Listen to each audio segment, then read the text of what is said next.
नमस्कार. झाला. जर तुम्ही कंबाईन मेन्स किंवा प्रीची तयारी करत असाल तर विज्ञान हा विषय सर्वात महत्त्वाचा आहे. कारण तुम्हाला माहिती आहे की विज्ञानावर 15 प्रश्न विचारले जातात प्री आणि मेन्सला, आणि विज्ञानला 5 ते 6 मार्क पण पाडणं खूप कठीण जात आहे. मात्र आपण भन्नाट ट्रिक्सचं एक संपूर्ण PDF घेण्याला संपूर्ण विज्ञानची, ज्यामध्ये आपण physics, chemistry, bio, zoology, botany संपूर्ण कव्हर केलेलं आहे. मानवी रोग, वनस्पती रोगावर तर आपण भन्नाट असे ट्रिक्स बनवले आहेत. कारण मानवी रोग आणि वनस्पती रोगावर 4 ते 5 प्रश्न आयोगाने प्रत्येक वेळेस प्रश्न ह्या प्रत्येक कंबाईनमध्ये 4 ते 5 प्रश्न या टॉपिकवर विचारलेले आहेत. मानवी रोग आणि वनस्पती रोग ही संपूर्ण PDF जर तुम्हाला ट्रिक्स घ्यायची असेल तर तुम्ही 84 21 90 83 84 या नंबरवर संपर्क करू शकता. तसेच तुम्हाला आणखी ट्रिक्सचे डेमो पाहिजे असतील तर आपले MP शॉर्ट ट्रिक्स हे टेलिग्राम चॅनल आहे, ते जॉईन करू शकता. त्यावर तुम्हाला ते ट्रिक्स पाहायला मिळतील. आता आपले ट्रिक्स कसे आहेत काय त्याचा डेमो थोडासा दाखवतो. तर पहा, इथं red root of sugar cane हा रोग कशामुळे पडतो असं विचारलेलं आहे. तर पहा, red root of sugar cane हा रोग कलेक्टोरिचम फल्केटम या रोगजंतूमुळे पडतो. कशामुळे? कलेक्टोरिचम फल्केटम हा एक जीवाणू आहे, त्यामुळे red root of sugar cane म्हणजे शुगर केन म्हणजे ऊस, ऊसावर रेड रूट नावाचा रोग पडतो. रोगाचं नाव काय आहे? Red root of sugar cane. रोगाचं नावच आहे red root of sugar cane. कारण तो ऊसावर पडतो म्हणून त्याला पुढे शुगर केन असं नाव दिलेलं आहे, red root of sugar cane. आणि तो कशामुळे पडतो? तर कलेक्टोरिचम फल्केटम यामुळे पडतो. आणि यावर कसे प्रश्न विचारले ते प्रश्न पण आपण पाहू. पहिले याला लक्षात कसं ठेवायचं त्याची ट्रिक्स पहा. तर ट्रिक्स अशी आहे की एका ऊसतोड दाम्पत्याचा मुलगा, हे बघा, एका ऊसतोड दाम्पत्याचा मुलगा. आता ऊसतोड का म्हणलं मी? कारण हा शुगर केनवर पडतो म्हणून हे ऊसतोड दाम्पत्याचा मुलगा कलेक्टर झाला. काय झाला? कलेक्टर झाला आणि रेड दिव्याची गाडी घेऊन गावात आला. कलेक्टर झाला आणि रेड दिव्याची गाडी घेऊन गावात आला म्हणून त्याच्या बापाने सर्व गावाला पेढे वाटले, अशी आपली ट्रिक्स आहे. तर पहा, रेड दिव्याची गाडी घेऊन, कारण कलेक्टर रेड दिव्याची गाडी असते कलेक्टरला. तर रेड दिवा का म्हणजे रेड रूट, रेड दिवा म्हणजे रेड रूट, हे बघा रेड रूट. आणि कलेक्टर का म्हणलं मी? मुलगा कलेक्टर, कारण हे बघा कलेक्टरिझममध्ये तुम्हाला C पासून ह्या R पर्यंत जर वाचलं तर सेम कलेक्टर हा शब्द इथं दिसतो तुम्हाला. हे पहा, हे कलेक्टर शब्द दिसतो. म्हणून अशी आपली ट्रिक्स आहे की एका ऊसतोड दाम्पत्याचा मुलगा कलेक्टर झाला आणि रेड दिव्याची गाडी घेऊन आला. म्हणजे आता ऊसावर पडणाऱ्या रोगाचं नाव काय? तर कलेक्टरिझम फल्केटम. तर आता यावर आलेला प्रश्न दाखवतो मी तुम्हाला. हे पहा प्रश्न.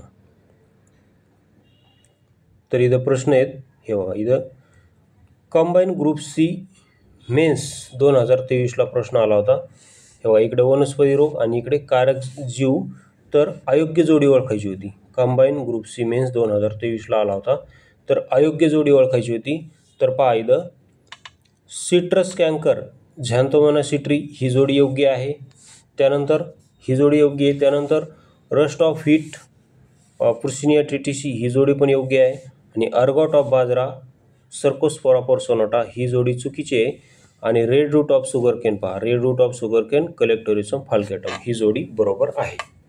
कारण आपली ट्रिक्स काय? हे बघा, ट्रिक्स अशी आहे की दाम्पत्याचा ऊसतोड दाम्पत्याचा मुलगा कलेक्टर झाला आणि रेड दिव्याची गाडी घेऊन आला, ही आपण ट्रिक्स केलेली आहे. तर ही D पण जोडी बरोबर आहे.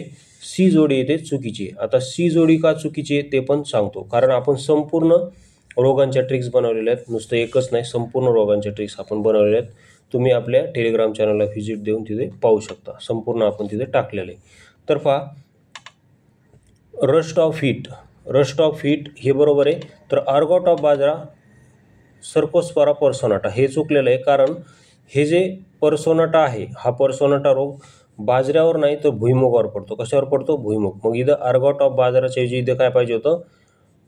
हे पाहिजे होतं, ग्राउंडनट पाहिजे होतं. कारण हे बघा इथं दाखवतो तुम्हाला. हे पहा इथं दिलेलं आहे मी वर. हे बघा इथे दिलेलं. हे पहा टिक्का डिसीज ऑफ ग्राउंडनट हा सर्कोस्पोरा पर्सोनाटामुळे टिक्का डिसीज ऑफ ग्राउंडनट म्हणजे भुईमुगावर टिक्का डिसीज पडतो, सर्कोस्पोरा पर्सोनाटा. तर याची पण आपण इथं ट्रिक्स केलेली आहे. पहा ट्रिक्स काय आहे? तर ट्रिक्स अशी आहे की सोनाटा वाच. हे बघा इथं पर्सोनाटामध्ये तुम्हाला शेवटी सोनाटा हा शब्द दिसतोय. बघा सोनाटा, आणि सोनाटा काय? घड्याळ. घड्याळ सोनाटा कंपनीची घड्याळ आहे. तर ट्रिक्स अशी आहे की सोनाटा वॉचचा एक नट खुलत नव्हता. हे बघा, नट म्हणजे ग्राउंड नट. हे बघा नट. तर नट खुलत नव्हता म्हणून त्यात थोडेसे ग्राउंड नटचे म्हणजेच भुईमुगाचे तेल टाकले. अशी आपली ट्रिक्स आहे. सोनाटाची जी वॉच आहे तिचा नट सेल गेला होता, तर सेल टाकण्यासाठी तिचे नट खोलावं लागतात ना, तर ते नट खुलत नव्हता म्हणून त्या दुकानदाराने, घड्याळ नीट करणाऱ्याने काय केलं, तर त्यामध्ये थोडंसं ग्राउंड नटचे तेल टाकले. म्हणजेच काय, भुईमुगाचे तेल. म्हणजे आपल्याला कुठे ना कुठे सोनाटाचा संबंध हा ग्राउंड नटशी जोडायचा आहे, म्हणजेच भुईमुगाशी जोडायचा आहे. मग ते आपल्याला लगेच परमनंट लक्षात येऊन जातं. कारण इथं काय विचारले पहा, त्यांनी अयोग्य जोडी विचारली होती. तर इथं सर्कोस्पोरा पर्सोनाटाच्या समोर इकडं त्यांनी अर्गॉट ऑफ बाजरा दिलं आहे. तर बाजरा एक आपली ट्रिक्स काय, सोनाटा वॉचचा नट खुलत नव्हता, मग आपण त्याच्यात काय टाकले, तर थोडं भुईमुगाचं तेल टाकलं. म्हणजे ग्राउंड नट पाहिजे होतं इथं, म्हणून ही सी जोडी चुकलेली आहे. बाकी संपूर्ण बरोबर आहेत. Rust of wheat. व्हीट म्हणजे गहू, गव्हावर पडणारा रोग आहे. फुर्सिनिया ट्रिटिसी म्हणजे याला तांबेरा म्हणतात मराठीत. तर तांबेरा रोग हा गव्हावर पडतो. तर फुर्सिनिया ट्रिटिसी. बघा, याची ट्रिक्स अशी आहे की कुठलाही ट्रिटिसी रोग असला तर तो याच्या गव्हावर पडणारे 4 रोग आहेत. 4 रोग आहेत, त्याने त्या 4ही रोगामध्ये ट्रिटिसी हा शब्द कॉमन आहे. तर मग तुम्हाला फक्त ट्रिटिसी हा पाहायचा आहे. कुठे बी ट्रिटिसी दिसलं की समजायचं तो रोग गव्हावर पडणारा आहे. ट्रिटिसी दिसलं की तो रोग कशावर पडतो, गव्हावर पडतो. तर अशा आपल्या भन्नाट ट्रिक्स आहेत. जर तुम्हाला ट्रिक्स आवडल्या असतील तर आणि संपूर्ण PDF घ्यायची असेल तर 8421908394 संपर्क करून आपली पेड PDF परचेस करू शकता. तसेच चॅनलला सबस्क्राईब केलं नसेल तर सबस्क्राईब करा. त्यानंतर आपले MP सेवा ट्रिक्स याच नावाने टेलिग्राम चॅनल पाहिजे, ते जॉईन केलं नसेल तर जॉईन करा. पाहिजे टिक्का डिसीज हा कोणत्या पिकावर पडतो, तर भुईमुगावर. कंबाईन 17ला. तर असे प्रश्न आपण संपूर्ण प्रश्न त्यामध्ये पण संपूर्ण कंबाईनचे तसेच राज्यसेवेला आलेले संपूर्ण प्रश्न पण आपण त्यामध्ये काय केलेले तर ॲड केलेले आहेत विथ ट्रिक्सनुसार. व्हिडिओ पाहिल्याबद्दल धन्यवाद.